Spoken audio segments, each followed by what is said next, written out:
thank you so much for joining us. I'm really excited for this dive into California's gold rush era with author and historian Gary Noy. I'm Julie Coriel, Heyday's marketing and publicity manager. And I know some of you are familiar with Heyday and you've drunk the Kool-Aid already, but in case you're new here, Heyday is an independent nonprofit publisher in Berkeley, California. Our mission is to celebrate beautiful books that promote civic engagement and social justice, celebrate nature, support California Indian culture, and capture the Golden State's rich history and culture, which brings us to Gary Noy, who has a long history with Heyday.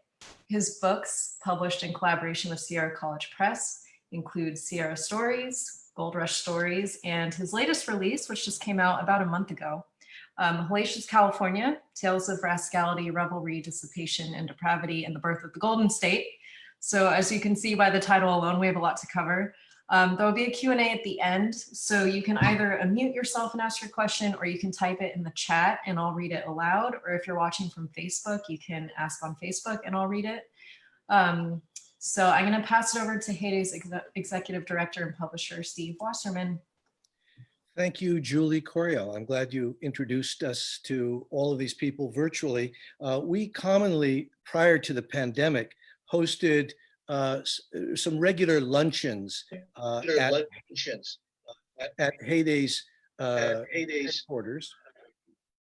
And those luncheons were attended by about 15 to 30 people, depending on the speaker. And that's what we would have normally done. But through the constraints imposed, because of the constraints imposed upon us and all booksellers and businesses, we're doing a lot of work on Zoom and other technological means. And actually it gives us a capacity to banish geography and welcome a lot of people to our conversations. And I'm really, really pleased to have this conversation with Gary Noy, who, as Julie said, is one of the more esteemed members of the Heyday family, and who, born in Grass Valley and raised in the foothills of the Sierra, has devoted a lifetime to excavating the gold there, not the ore, but the gold that has been formed of the lived lives of the peoples who came to California,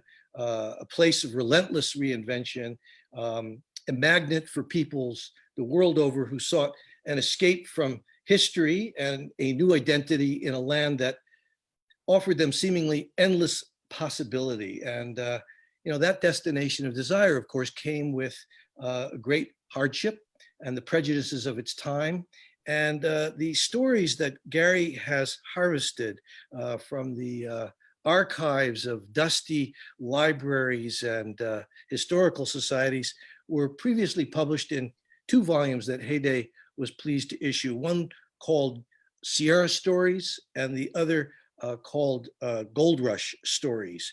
And my first question really is, with this new book, with the hyperbolic but not inaccurate title, Hellacious California, Tales of Rascality, Revelry, Dissipation, and Depravity, and the Birth of the Golden State, is what possessed you, Gary, to unearth these stories, and what was it about what you discovered there that both surprised and astonished you and gave some purchase on an understanding of the modern origins of the state that you didn't previously have? Well, first of all, I just want to say thank you to you, Steve, and for inviting me to do this, and also to Julie Coriel, who's been doing yeoman service and is playing the keyboards for our little band here today, and I really appreciate that. The catalyst for this book, Hellacious California, was the fact that in the other books I've done, which you mentioned, and I did a book 20 years ago called Distant Horizon, which was about the American West, that in virtually every event that I've dealt with over the years, if you get into the background of it, it's tied to gambling or drinking or fighting or the reaction against it, no matter what the event is. And so when I got to this Hellacious California book, I said to myself, if that's such an important factor in these events, why not focus on that? Why not focus on the vices of California in particular? And that's when I came up with the title Hellacious California, because just to do a little definition here, most people, when they think of the word hellacious, they think of something terrible. But in reality, hellacious has two meanings. It depends on how it's used. It can mean something astonishing and amazing, or it can mean something horrifying and terrible. Just a quick example. Sierra Nevada is famous for its monstrous hailstorms. And just a couple of weeks ago up at Kirkwood, up in Amador, Alpine County, there was a massive hailstorm, and the report said that the hailstones were bigger than golf balls. Mm-hmm. Well, you can look at it one way and say, that's a demonstration of the power and majesty of nature, kind of a wondrous natural spectacle. Well, you could call it, it's amazing, astonishing. You could call it an hellacious hailstorm. But if you look at it in a different way and you say it was destructive and it cracked windshields and it took out power and ripped limbs off of trees, it was terrible and horrifying. That's an hellacious hailstorm. And so, to me, Hellacious California reflects the idea that there were in the 19th century in California astonishing things that happened that could be categorized as hellacious, but there were also terrible things that happened that are very dark chapters in our history that could be hellacious also. And so that was really the catalyst for how I wanted to approach this. There is light and dark. There's a contradictory element throughout 19th century California. Well, it was something of the birthright of the state. I mean, prior to European contact, you had more than 100 tribes of indigenous peoples living in what would be called by their colonizers Alta California. Tribes that were, because geography is fate, were sometimes separated, were very often separated by the topography of this region, and who spoke many different languages, sometimes as distinct and as unintelligible one from the other as, say, Hungarian is to Chinese, or Chinese is to English. And then suddenly, as was famously said, the world flooded in. And with the discovery of gold, which seemed to hypnotize people all over the world, you had one of the largest migrations of peoples in the history of humanity, all flooding into this remote region. Peoples from all walks of life, from different cultures and different classes, different countries, speaking innumerable languages, which imparted to the state, even from its modern origins, both intolerance and tolerance, because people had to learn to get along with each other, even as the measure of success was a kind of rampant and rapacious greed.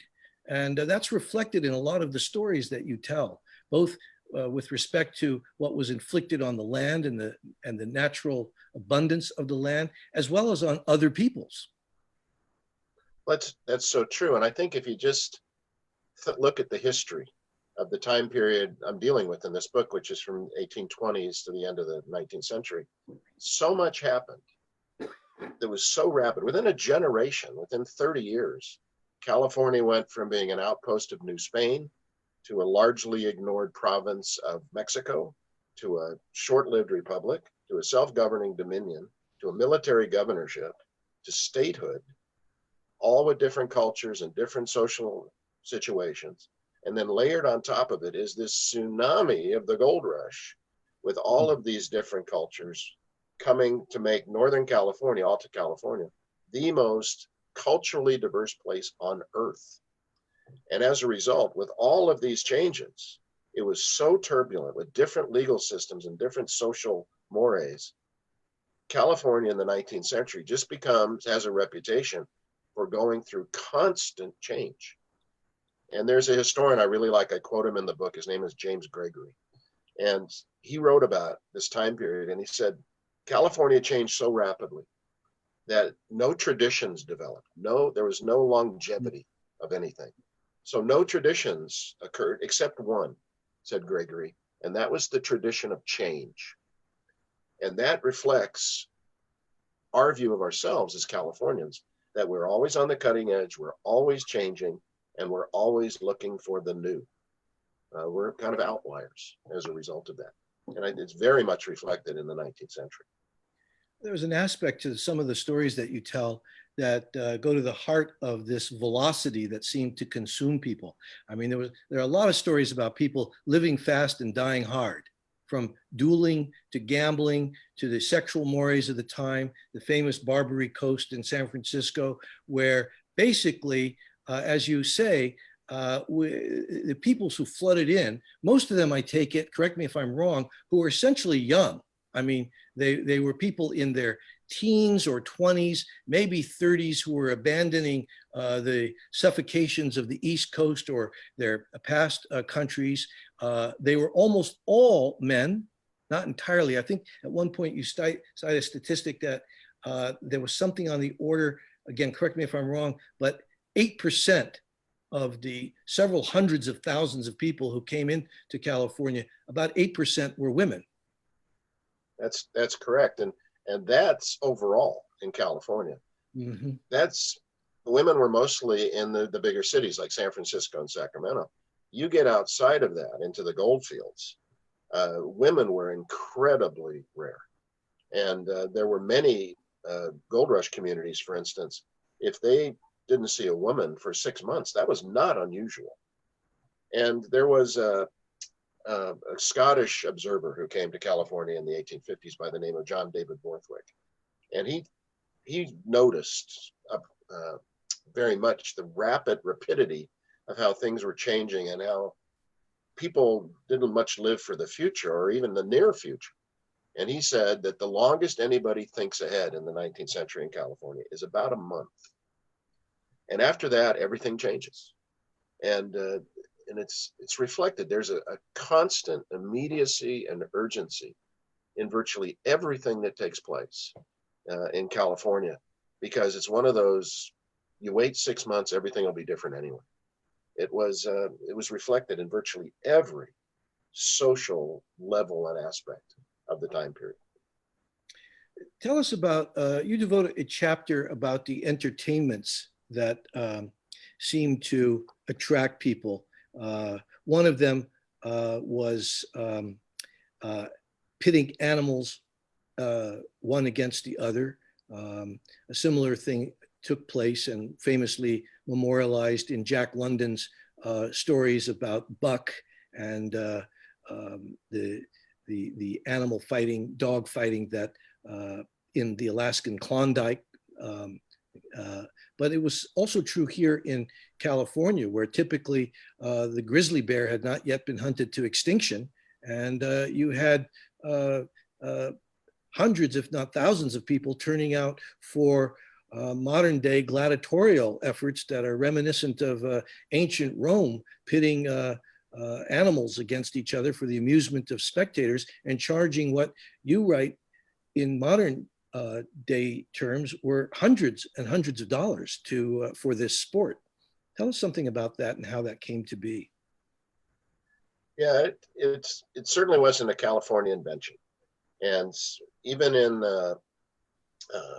the older days of Mexican control of California, it was imported, such as bear and bullfights were imported from Spain, for instance. And so it wasn't anything original with California, but it got elevated to the nth degree in California to where there were bear and bullfights. There was all kinds of what is called animal baiting during this time period. Badger fights, dog and badger fights. There was something called rat worrying, in which there would be fights between dogs, especially bred dogs, rat terriers, and killing rats as a kind of a health effort during this time period.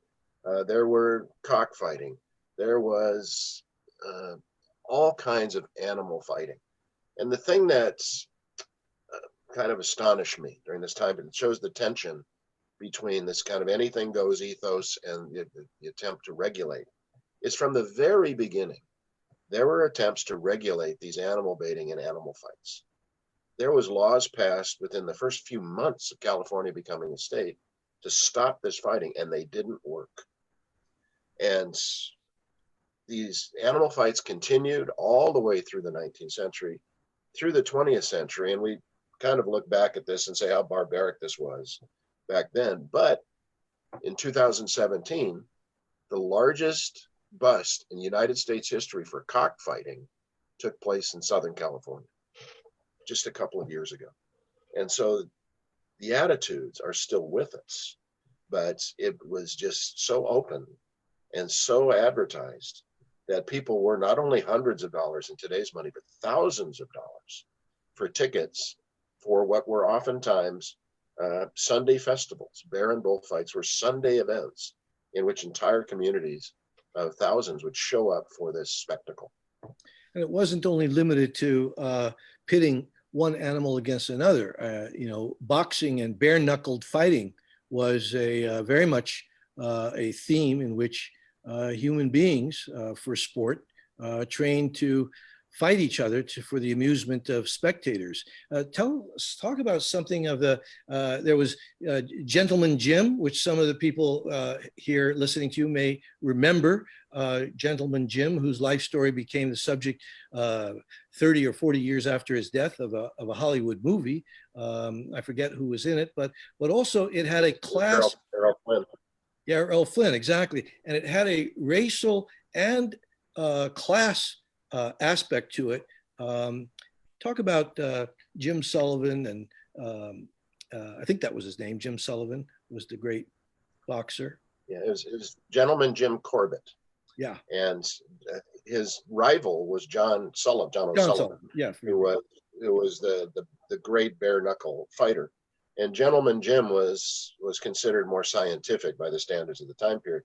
So they called him gentleman, not as a compliment, but as an absolute insult. They thought he was not tough enough. He was not strong enough to be a true bare knuckle fighter. But fighting, we still have it today, of course, but it was very different in those days. You just continued fighting until the other guy gave up.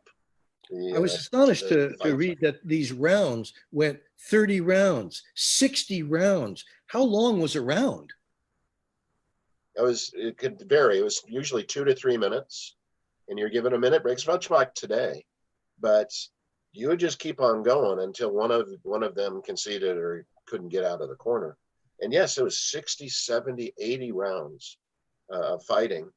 And one of the things I found, I did not know this till I researched the book, is that one of the things you had to do when you fought in those days, they drew a line through the middle of it was a ring, it was more of a circle.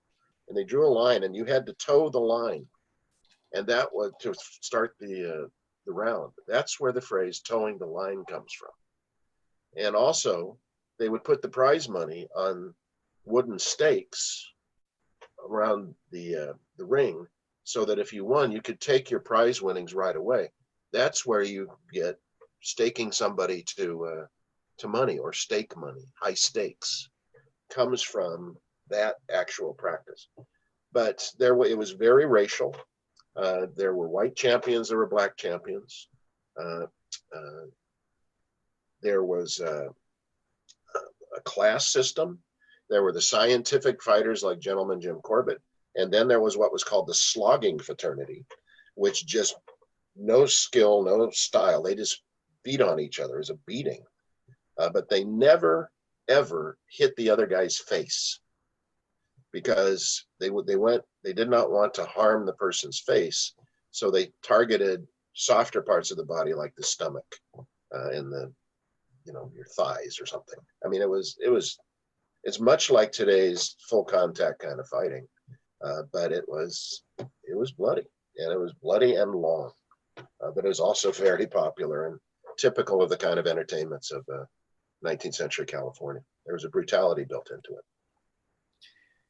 One of the, and all of this is taking place as, immigrants from all over the world are coming in, including famously Chinese who are coming in and who are subjected to the most ruthless exploitation. They're the people who largely built the transcontinental railroad, which managed to make the importation of scarce food goods and other goods more available for people. Prior to that, as detailed in your book, the average cost of meals were unbelievably high. I was startled to see Unbelievable. how high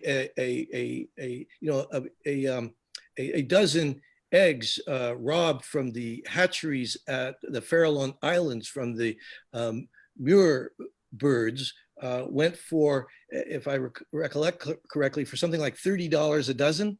I think. In some cases, in certain time periods, it was $30 each. Uh-huh. I mean, they could be $1. They would be $1 in 1850 money, which would be $30 today. But there are also instances where a single egg could be $30 in 1860 money, which would be hundreds, almost $1,000 today, because they were so rare and so desirable. It was market price for everything, whatever the market could bear. I was startled. The prices were. I was startled by the story that you tell of the gathering of the eggs of the Muir birds, whose colony, who used the Farallon Islands as their nesting grounds. And the estimate is that that colony was as much as 1 million to 2 million birds.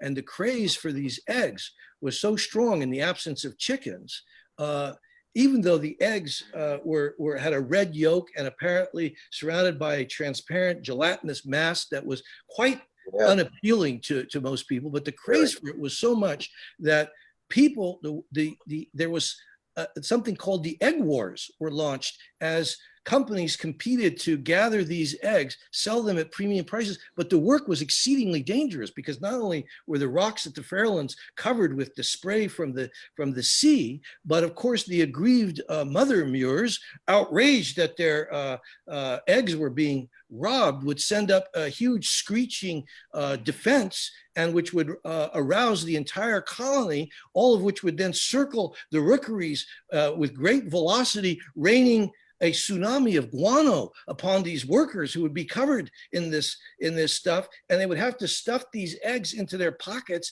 and lower themselves and place them carefully in baskets, and then to ship them back to San Francisco. And the craze for these eggs was so strong that apparently the Muir was almost hunted to near extinction, and the colony has never fully recovered. I mean, 100 years after this trade ended, we're still only up at about 250,000, down from the estimated height of 2 million. What accounts for this bizarre, at least from the vantage point of today, this bizarre plunder? Yeah, just to add to that too, not only were these eggs so unappetizing, this clear gelatinous yolk, and then the red yolk, and then everything was gelatinous around, looked like an eyeball, essentially, even though it was cooked. It also had a distinctive fishy smell. So it smelled bad, but it was an egg. And this happens repeatedly during the 19th century for different products, because there started to be a desire, and because everything was live for the moment, everything's going to change, get it now or forget it. That was basically their attitude. And so you see this reflected in liquor. You see it absolutely in tobacco. I think that's the classic example of the desire for something that wasn't there, and just spawned this huge industry of tobacco production in California. But the eggs, not only was it natural attack from the colonies, but it was also competing companies, as you mentioned, egg companies who competed for territory, led to bloodshed in the egg wars of the time period. And it continued largely unabated for several decades until Petaluma was established as the new chicken capital of California. And then there were chicken eggs. And at that point, the Muir colonies, which almost disappeared, started to rebound, but very slowly. And you're absolutely correct. It's come back. There's several 100,000 Muir birds now, but it's not anywhere near what it was at the time of the egg wars. Yeah, I mean, the degree to which people came to this astonishing place called California, whose natural beauty and abundance seemed bottomless, endless, that they could, cut the forests, rape the sea, abalone fish near to extinction, as if there was no tomorrow, disregarding the ancient wisdom of peoples who had lived in apparent harmony with a environment which they had learned over a great deal of time to be in relationship with respect to,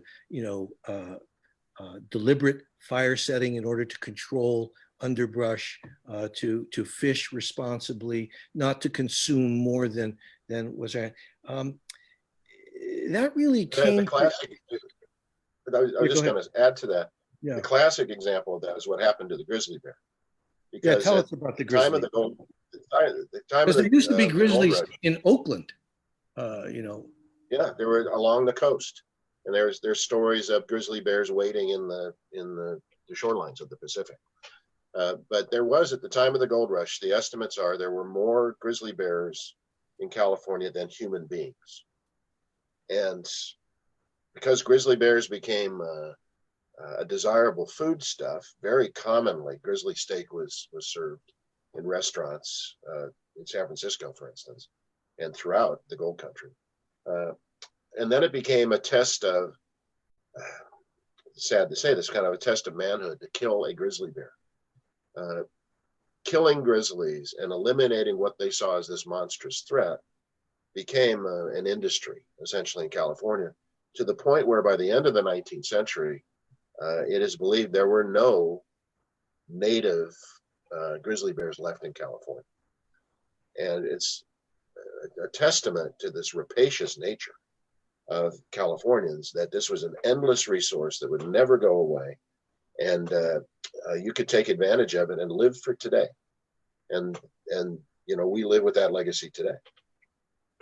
Yeah, there's no question, but the exploitation of the land and of the peoples who came to settle it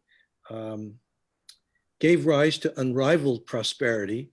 I remember reading in John McPhee's wonderful book, Assembling California, is where I first learned a very curious statistic that during the Civil War, that among the reasons that the Union was able to successfully prosecute the war is precisely because of California's gold.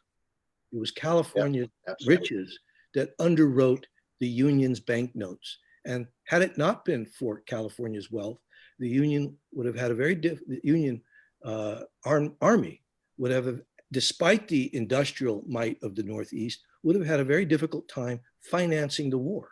But California, though far west, was incredibly important even at that moment. And even it's kind of relevant today. Some of the original funding for groups like the Ku Klux Klan or similar groups like that came from California gold money, from Southerners who had struck it rich here in California, who still harbored those beliefs. And there was a group, for instance, in Sacramento called the Knights of the White Camellia, which was essentially a forerunner of the Ku Klux Klan, that was founded in California and then went back to the South, and using California gold money were able to expand. So you're absolutely right about it. It's scary. So that opens the door to a question which one might legitimately ask. So you have written a book which is a description of the untrammeled appetites of Californians figuring out who they are in behaviors that are far removed from us in time, and largely consist of many white men having a lot of problems with each other.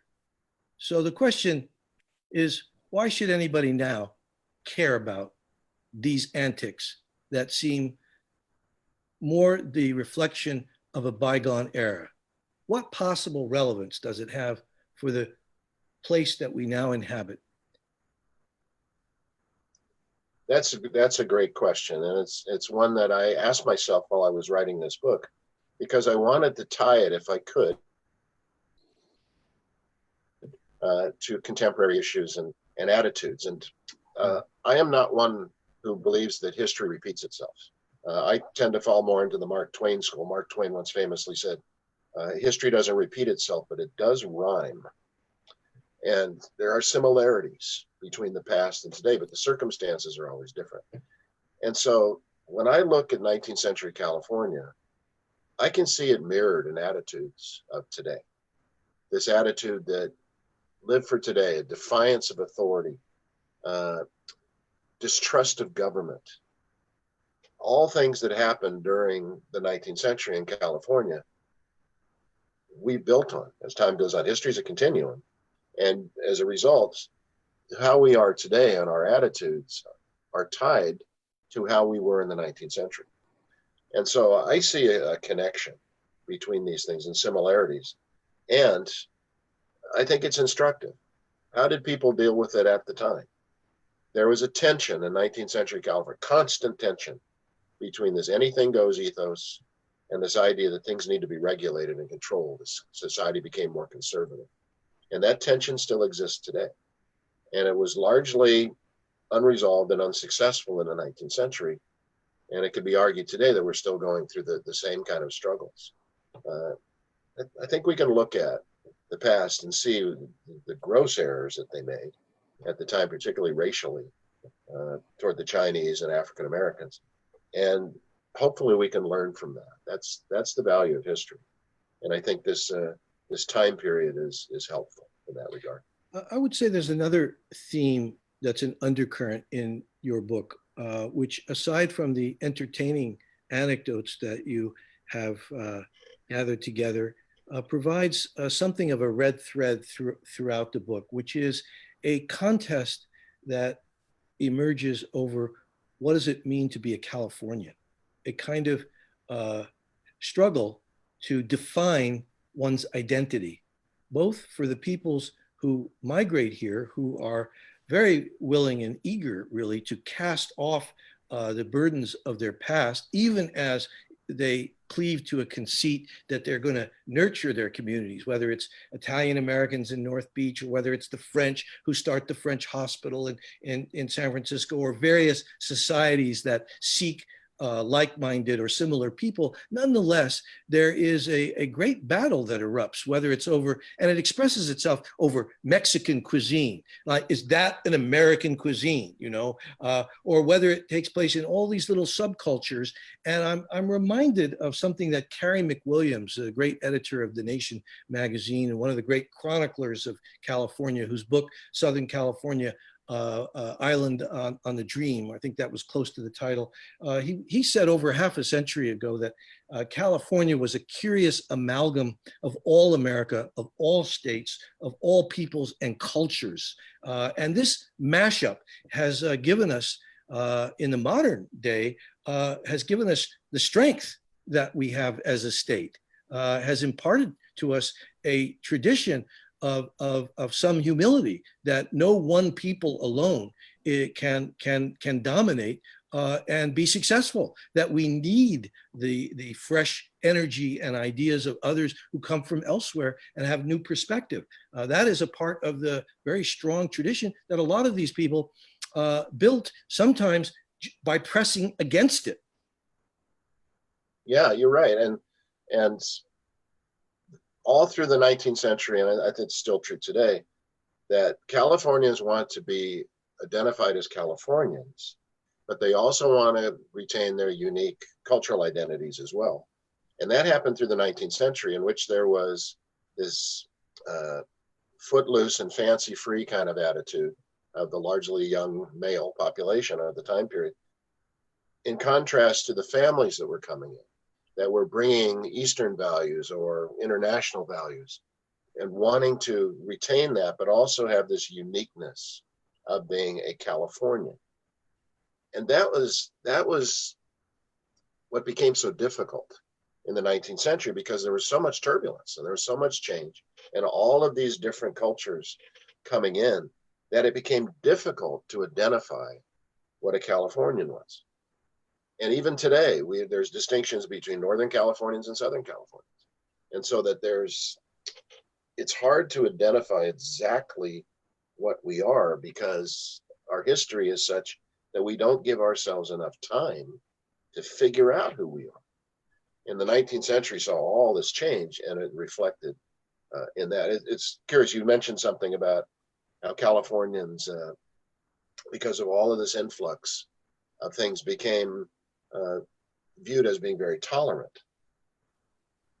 One thing I found when I was researching this is that at the end of the 19th century, Californians, mostly dominant culture Californians, had this interplay between, yes, we have this distinctive cultures and we're tolerant, but also this idea that we are special, that we're exceptional because of this tolerant society that we believe we built, while at the same time still having restrictions on the Chinese and exclusion and discrimination against African Americans and the horrible treatment of the Native Americans. Yet at the same time, we're touting ourselves as being exceptional. As Wallace Stegner said, California is America, only more so. And there was this attitude that there's a quality of being special about us that's still with us, I think, in California today. And I think it has its catalyst, its origin, in the gold rush period in particular. Maybe we can open it up to some questions. People may have some questions. I do want to, but just before we do that, one of the most striking chapters of your book dwells on the con men, the con artists, the grifters, and the criminals who battened on the gullibility of not only ordinary people, but perhaps more amusingly on the people who were among the richest beneficiaries of California's largesse, and whose schemes and ability to turn their designs into luck, which rewarded them with immense riches and helped build Nob Hill and opulent mansions, fell for some scams, one of which was perhaps one of the greatest scams in the modern history of criminal endeavor. Maybe you could talk about that, which snookered quite a few very prominent names. Could you talk about that scam and tell us a little bit about it? Well, sure. I'm guessing you might be talking about the spirit lover scam, which was the one that I found to be so amazing. The con artists are always with us, but for some reason, in the 19th century, because they could, I guess, they were incredibly open and brazen about it. And there was a scheme in which rich men, married and unmarried, would be approached by someone who claimed to be from the other world, a woman who claimed to be from the other world, and that she had come down to earth to live and to find a soulmate. And she said to these often lonely men, "You are my soulmate, and I am here on earth because of you." And they would meet, and it was called the spirit lover or the affinity princess scam. And this is all set up. There's Confederates and all this stuff. And it was set up where they would meet these men, often in groups, before audiences, which I found astonishing, before groups. And the spirit lover would say, "I'm here on earth and I want to be with you, but I'm from the other world. I don't have any money. I don't have anything to live with here on earth. Could you help me out till I can, get things straightened out?" And the man would give them hundreds of dollars, sometimes thousands of dollars, which would be tens of thousands of dollars today, in order to have this relationship with the spirit lover. And this would go on, and increasingly there would be more money. I need more things, more money, until finally the man would realize he's being taken, or he ran out of money. And at that point, the spirit lover, this was their routine, the spirit lover would say, "Well, I've been called back to my other world. I have to leave now. And I love you and I'd love to be with you, but I must leave." And then they'd walk out and they'd just take all the money. that's pretty brazen. But the thing that was astonishing is that the number of men, and there were thousands of men who were taken. This is very popular in the 1890s in San Francisco. There were thousands of men who were part of this. The number that reported this scam to the authorities was almost zero, because they were so embarrassed that once they realized what had happened to them, they realized they didn't want to embarrass themselves or their family, and they just cut their losses. It was very common. And it was, today, it seems so open and brazen. But there was an English critic of the time period who referred to people like this as the eternal gullible. And I think that was a perfect phrase for it. And, but that, and this too, they're amazing con artists. Yeah, and this too is part of the tapestry of California. I mean, you know, this is, it's not for nothing that we have Amy Semple McPherson, and we have many, there's lots of forms of Kool-Aid. I hate to, you know, invoke the shade of Jim Jones and the catastrophe that befell the people who believed that they were going to be transported to some more beneficent realm, but this too is a part of the California legacy. Perhaps we can open it up now, because I think we've got about 15 or so minutes, maybe 17 minutes to entertain some questions or comments. Julie, you're the gatekeeper here, right?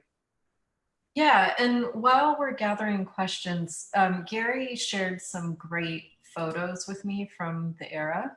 So I'm going to put that up now. And Gary, if you want to say a few words about any of these images. Oh yeah, that's a good idea. While I'm getting some questions. Well, sure. I chose a few images from the book.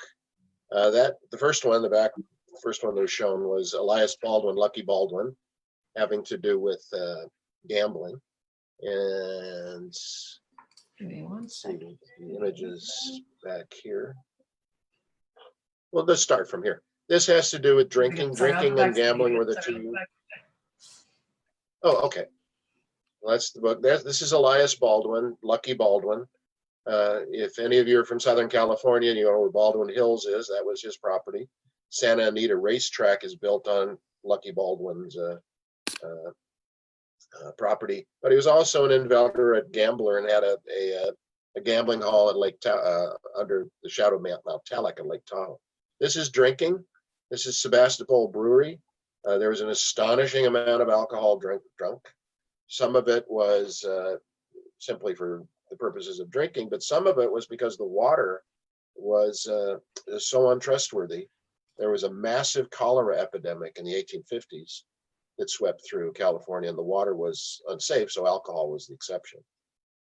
This picture here is George Fisk, famous photographer in Yosemite, having to do with marriage. This is, I believe, his second marriage.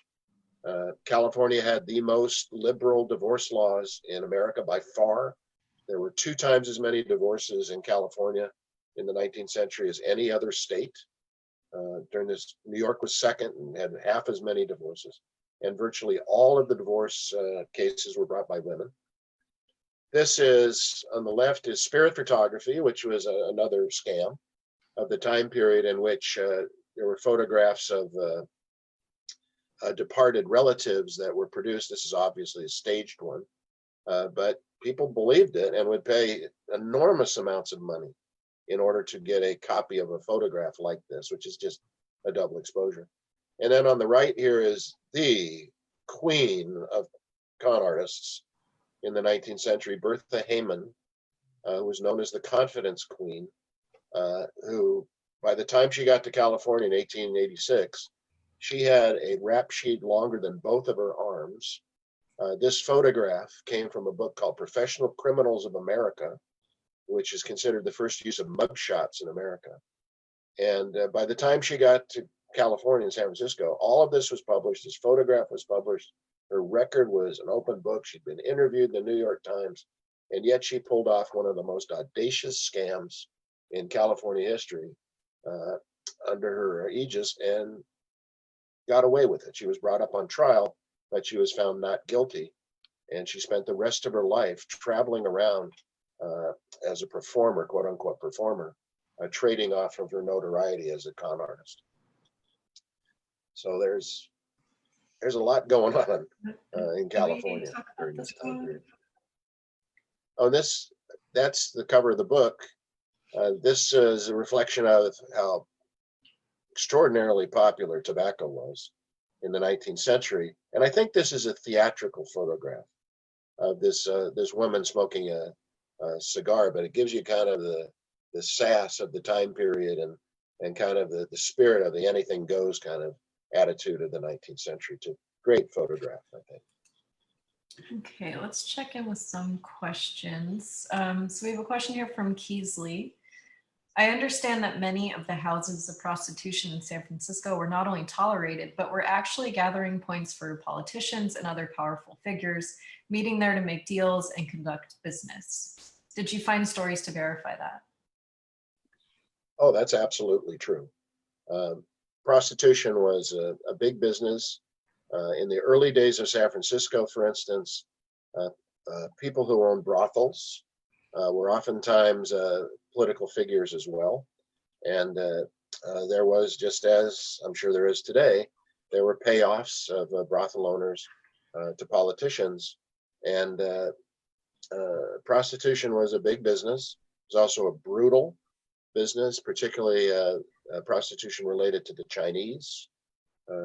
Chinese prostitution was probably the majority of prostitution in terms of numbers during this time period. And the prostitutes were treated unbelievably brutally. And it led to ultimately a book that Heyday has published called Alice, about the story of one prostitute's experiences roughly during this time period. That is just horrifying and moving at the same time. So that's absolutely true, that prostitution was tied to political corruption, no doubt. And then we have a question here from David. How were children treated by this raucous bunch of miners at the time? That's an interesting question, because oftentimes the people participating in the raucous stuff were the children. Children, first of all, were quite rare. Women were very rare. Steve mentioned this earlier. Only about 8% of the population in California's gold rush were female. And females and families and small children were very, very rare. So in some cases, the children were treated like mascots and treated with great respect, almost reflecting Bret Hart's Luck of Roaring Camp story. And there's also the fact that some of the most proficient gamblers of this time period were children. There are stories of professional gamblers 9, 10, 11 years old. There are many stories of children smoking and drinking when they're young. There's descriptions of, one writer wrote about seeing a young boy with a cigar that was bigger than him. And so it's an interesting mix, but the kids who grew up during this time period grew up quick. And they grew up with this attitude of, as Californians did during this, trying to make sense of the world they found themselves in. And a classic example is Josiah Royce, who was a famous philosopher at Harvard, who was born in Grass Valley when it was a rough mining camp in the gold rush, and spent the rest of his career trying to understand his upbringing, which was quite rough and turbulent.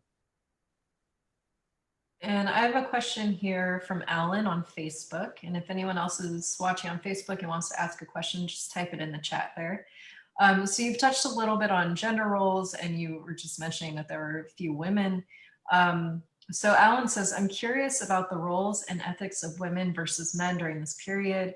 Any anecdotes? When I hear about blood sport and ruining the environment, I can't help believing that there was a group of women pushing back.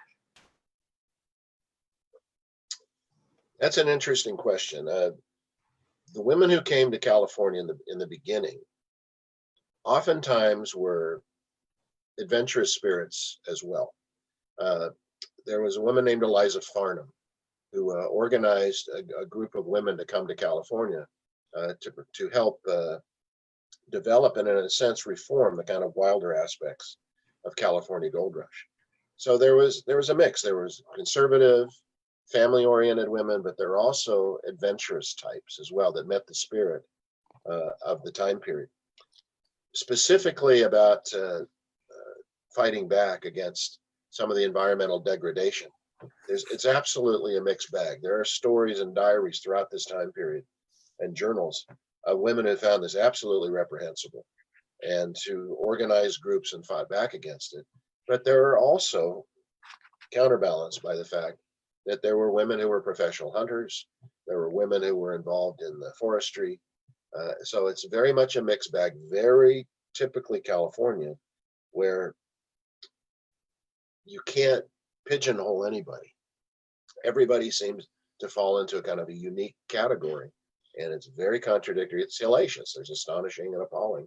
There are a couple of women that you mention and go into in some depth, including the remarkable Margaret Culbertson, who founded in 1874 the San Francisco's Occidental Mission Home for Girls, and then her assistant, Donaldina Cameron, who you write became the angry angel of Chinatown, seeking to save very often almost prepubescent girls from what has to be considered the tiger cages of Chinatown, sold into sexual slavery, and yet their instinct to raise a banner of a kind of enlightened feminism was in some ways compromised by their evangelical Christianity, hoping to, in turn, sell these girls off or arrange marriages to Christian men so they can lead right living lives according to the precepts of whatever sort of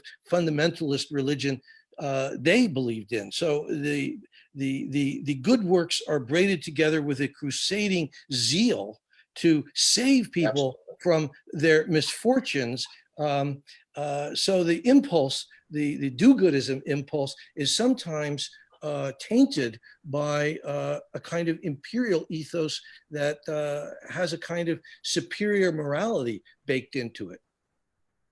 Absolutely, and Donaldina Cameron's a great example of this duality that takes place, this reform impulse tied to something that is restrictive. And in her case, she did good work. I mean, she saved what is estimated to be several hundred to 1,000 or more young Chinese prostitutes. Chinese prostitution in San Francisco, the younger the woman, the better.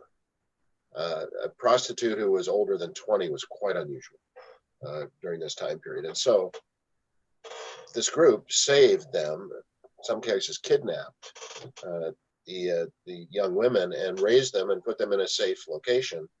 But there were restrictions in which they had to adopt a certain religion. They could only marry a man who was approved by Donaldina Cameron, for instance. And so some of the women resented it, but they also were grateful at the same time that they had gotten out of these terrible circumstances. I think this really reflects some of the California viewpoints of the time period, where there's this mix, and often simultaneously, between no restriction and restriction at the same time. And they sometimes operated together in a very curious ways. We have time for maybe one or two more questions. If anyone in Zoom wants to unmute themselves, feel free to do so. While people are thinking of that, I can't help but put in a plug. If you want to know more, please purchase Hellacious California. You can do so directly through Heyday's website. You can also do it on any of the online distribution sites, from Bookshop and, yes, to Amazon, inescapably. But we would be grateful for your support in that way, and I'm sure Gary would be grateful. And we, as his publisher, are even more grateful. So don't think. And I'd like to add and to say thank you to the Sierra College Press, because they co-published this with Heyday as well. And I'm always grateful to my friends at Sierra College for their support. Absolutely. We have one more question from David, and it's a question that I always love to ask authors. So It'd be great if we can end on this. What was the biggest challenge you faced in putting together this book? That's an easy one. Oh. The biggest challenge was, what do I have to cut out?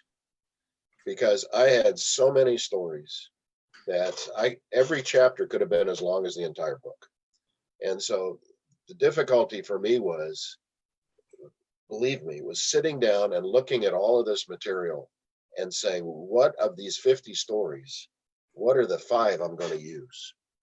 And trying to winnow out which was the ones that were the most interesting, because I found all of them interesting. So that was the difficult part as well. The other parts, like research, I love researching, and so that was easy. But it's making those choices. That's the hard part. Great. Steve, do you have any final words? No, but I hope people found this conversation to be, at the very least, entertaining, and I hope even instructive, and an hour well spent in the middle of your July 8th, in the middle of a continuing pandemic. And please join us for future conversations with equally interesting and wonderful authors, which we are very proud to publish. Thank you very much.